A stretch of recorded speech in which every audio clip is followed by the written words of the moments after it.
Dios pequeños, el Señor les bendiga. Vamos a dar gracias a Dios, vamos a orar y vamos a pedirle que hable a nuestro corazón hoy que estudiaremos su palabra. Bendito Padre Celestial, gracias te damos, Señor, porque eres bueno y santo y perfecto, Señor. Gracias por tu amor y tu gracia. Habla, Señor, a nuestro corazón. Habla a nuestra vida a través de tu palabra y enséñanos, Señor, cómo comportarnos de manera que te agrademos en todo lo que hacemos. En el nombre de Jesús. Amén. Bueno, chicos, yo quiero que hagas un rapidísimo recuento o repaso en tu cabeza y recuerdas que fue lo que vimos la clase anterior, porque la clase de hoy está bien ligada a lo que vimos la clase anterior, pero es que en realidad toda la Biblia está ligada entre sí. La Biblia no es historias, historias, historias aisladas, sino que es una sola historia. Y la semana pasada, si te acuerdas, bueno, ponle pausa al video y comenta con la gente que tienes a tu alrededor. Ahora sí, ya que comentaste, bueno, si fuiste al canal a checarle, no importa. Lo importante es que realmente recuerdes. Si tienes que darte una ayudadita, está bien. Pero la semana pasada vimos acerca de la vida del profeta Ezequiel. Y el día de hoy vamos a ver acerca de la vida del profeta Daniel. Si tú asististe a la escuelita bíblica Aventuras en Babilonia, seguramente sabes mucho acerca del profeta Daniel. Si no tuviste la oportunidad de asistir a la escuelita bíblica Aventuras en Babilonia, bueno, pues hoy vas a aprender acerca de la vida del profeta valiente. Nuestra base bíblica está en el libro de Daniel, en el capítulo 6, aunque sí debo hacer una aclaración, porque aunque esta es una historia súper conocida, durante la escuelita bíblica tratamos otras cosas de la vida del profeta Daniel y precisamente este episodio no se trató, o sea, sí se trató, pero no a profundidad. Entonces, pues si fuiste a la escuelita y aparte tienes la clase de hoy, bueno, pues genial porque vas a aprender mucho, mucho y a reforzar, aunque no es nada nuevo, todo ya está escrito en la palabra de Dios, en el libro del profeta Daniel. ¿Te acuerdas que hemos estado viendo? Esto ya es algo que hemos visto durante muchas clases. Lo vimos cuando hablamos del profeta, perdón, del rey Sedequías, lo vimos cuando hablamos del profeta Jeremías, lo vimos cuando hablamos del profeta Ezequiel y vamos a recordar otra vez cuando hablamos del profeta Daniel acerca de la destrucción de Jerusalén por parte de Nabucodonosor, rey de Babilonia, y que se llevó cautivo a mucha gente, a entre esa gente primera, la primera vez que se llevó gente, se llevó al rey Joaquín con su madre. Y eh, en esta ida, en esta primera ida, se fue el profeta Ezequiel y se fue el profeta Daniel. Claro que no era profeta todavía. Daniel tendría alrededor de unos 13, 14 años y Daniel era de la clase alta de Jerusalén, era un príncipe, era una persona importante, bueno, todavía no porque era muy joven, pero su familia era gente importante en Jerusalén. Y como eran de las mejores familias, lo que hicieron fue ponerlos en el palacio. No fue el único, iban otros muchachos y los pusieron en el palacio. Era parte de la estrategia de las naciones que conquistaban, porque querían de alguna forma llevarse a sus jóvenes, era humillar a esa nación. ¿Por qué? Porque iban a educarlos en una nueva lengua, en nuevas costumbres, en, eh, en una forma completamente diferente a como ellos habían sido educados. Las naciones conquistadoras, que en este caso era Babilonia, quería que estos jóvenes olvidaran su idioma, olvidaran a su Dios, por supuesto, y olvidaran sus costumbres. Hasta los nombres les cambiaban. A Daniel le pusieron el nombre de Belsasar. La Biblia trata de solo tres de sus amigos, iban muchos más jóvenes judíos, pero ellos cuatro fueron las personas que destacaron en su obediencia a Dios. Ay, perdóname si estornudo de repente, traigo un poquito de alergia el día de hoy. Y cuando llegaron a Babilonia, bueno, pues estuvieron sirviendo al rey, pero ellos no comían de la comida del rey porque esa comida era ofrecida a los ídolos. Y Daniel dijo, no vamos a contaminarnos nosotros con lo ofrecido a otros dioses.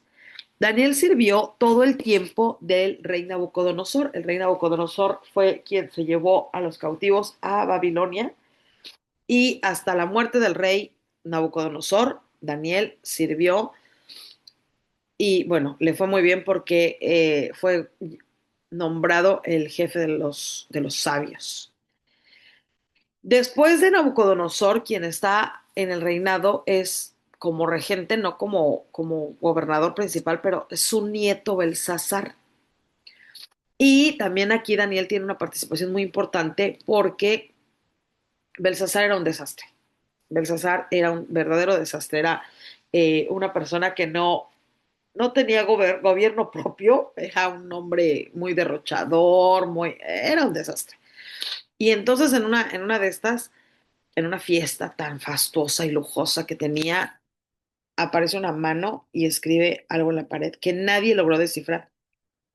Pero la madre de Belsasar recordó que en los tiempos de su padre Nabucodonosor había un sabio que lograba descifrar lo que los otros no lograban y lo mandan traer a Daniel. Ya Daniel es prácticamente un viejito, pero todavía es un hombre pues sabio, inteligente, aunque había estado olvidado.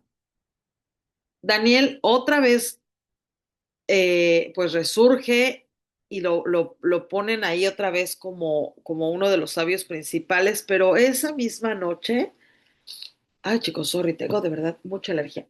Esa misma noche, los persas derrotan a Babilonia y es el gobierno medo-persa quien se queda a cargo del imperio.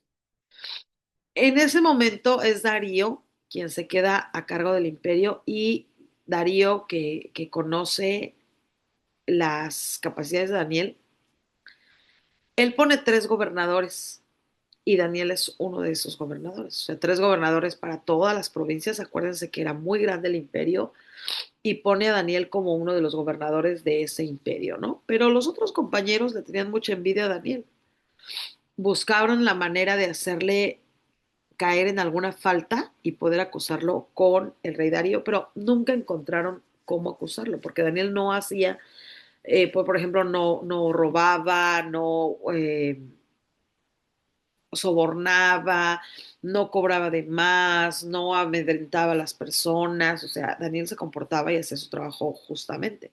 Entonces nunca pudieron encontrar cómo hacerlo caer. Entonces a esta gente se le ocurre algo descabellado, pero como estuvieron observando a Daniel, observaron que Daniel oraba a su Dios todos los días. No pasaba un día en el que Daniel no orara. Y entonces ellos dijeron, bueno, como la única forma en la que podríamos acusarlo sería a través de sus propias costumbres, vamos a convencer al rey de que firme un decreto. Y en ese decreto, ay, perdónenme chicos, en ese decreto vamos a poner un plazo en el que no le tengas que pedir nada a ningún dios, sino que tu Dios sea el rey. En realidad era una trampa, pero Darío, como era un hombre soberbio, que dijo, oh, wow, voy a ser yo lo más importante, pues no se dio cuenta. El castigo para aquel que desobedecía el decreto era ser arrojado al foso de los leones. ¿Por qué tenían leones esta gente? Pues porque era una forma como torturaban a los que ellos querían castigar, o sea, los aventaban, a los leones les daban poco de comer y entonces les aventaban a la gente, pues, los mataban, se los comían, pero porque estaban hambrientos. Esa era la estrategia de estos gobiernos poderosos, ¿no? Encuentran a Daniel orando en el tiempo del decreto y van con el rey Darío y lo acusan. Daniel no obedeció al decreto y Darío quiere defenderlo, pero era un decreto y era sumamente complicado. No, ni el rey vaya, ni el rey podía decir, bueno, pues yo lo firmé, ahora yo no quiero que se cumpla. No, no se podía. Era la ley de Media y de Persia, algo que no podías cancelar. Y entonces, ni modo, Daniel es arrojado al foso de los leones. Y estando ahí, pues el rey se va muy triste a dormir, muy preocupado y angustiado, pues suplicando, ¿verdad? Ojalá, ojalá que le vaya bien a Daniel, ojalá que no se muera. Y Daniel estando ahí en el foso, Dios envía un ángel que cierra la boca de los leones. No le hacen daño, no le hacen nada. Y al otro día, cuando amanece, pues va el rey muy apresurado a ver qué pasa, ¿verdad? Y esto es textual, así lo dice la palabra del Señor, dice Daniel, tú siempre has adorado al Dios, ay, déjenme quitar esto, tú siempre has adorado al Dios de la vida. ¿Pudo tu Dios salvarte de los leones? Y Daniel le contestó, deseo que su majestad viva muchos años. Mi Dios envió a su ángel para cerrarles la boca a los leones para que no me hicieran daño. Mi Dios sabía que yo no he hecho nada malo y que tampoco he traicionado a su majestad. Daniel salió ileso, no le pasó nada, nada le pasó, salió ileso. El rey, muy contento, le dio mucho gusto saber que no le había pasado nada a Daniel y se enojó mucho porque se dio cuenta que aquellos que lo habían incitado a firmar el decreto lo habían engañado con el fin de dañar a Daniel. Y fueron ellos a quienes aventaron al foso de los leones. Dice la Biblia, esto es algo muy triste porque la Biblia dice que ellos todavía no llegaban ni siquiera al fondo, al fondo de del foso, cuando los leones los destrozaron. Era tan terrible este castigo, chicos, que el foso tenía como hoyos arriba, o sea, como ventanas, haz de cuenta, donde la gente se podía asomar para ver cómo los leones destrozaban a las personas. Esto era algo horrible, pero sucedía. Y a algunas personas les gustaban ver estas cosas, ¿no? Qué terrible. El ministerio del profeta Daniel fue muy importante. El Señor le reveló cosas que pasarían en el futuro. Esto, fíjate, esto está fascinante porque algunas de esas cosas se cumplieron. Años después, Daniel no las vio, pero algunas otras de las cosas que Dios le dijo a Daniel todavía no se cumplen. Se cumplirán. La Biblia no dice qué sucedió con Daniel al final de su vida. Se cree que nunca volvió a su amada Jerusalén, que terminó sus años allá en Babilonia. Ahí vivió toda la vida, pero siempre dándole la gloria al Señor, Dios de Israel. Todo lo que Babilonia quería en un principio, que era que olvidara su lengua, que olvidara su Dios y que olvidara sus costumbres, que olvidara hasta su nombre. No sucedió en el caso de Daniel. Daniel hasta el último día de su vida recordó al Señor su Dios y a su amada ciudad de Jerusalén. La pregunta aquí es, ¿actuarías tú como Daniel?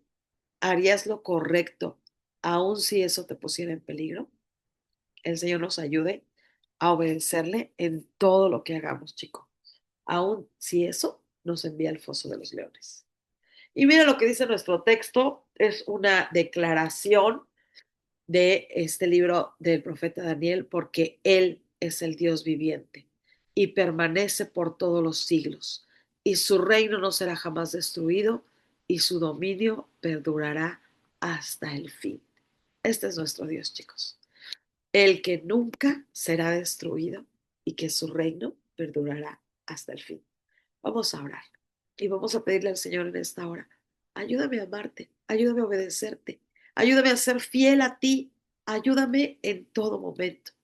Vamos a orar. Padre Celestial, gracias te damos, Señor, porque eres bueno, porque eres santo, porque eres perfecto.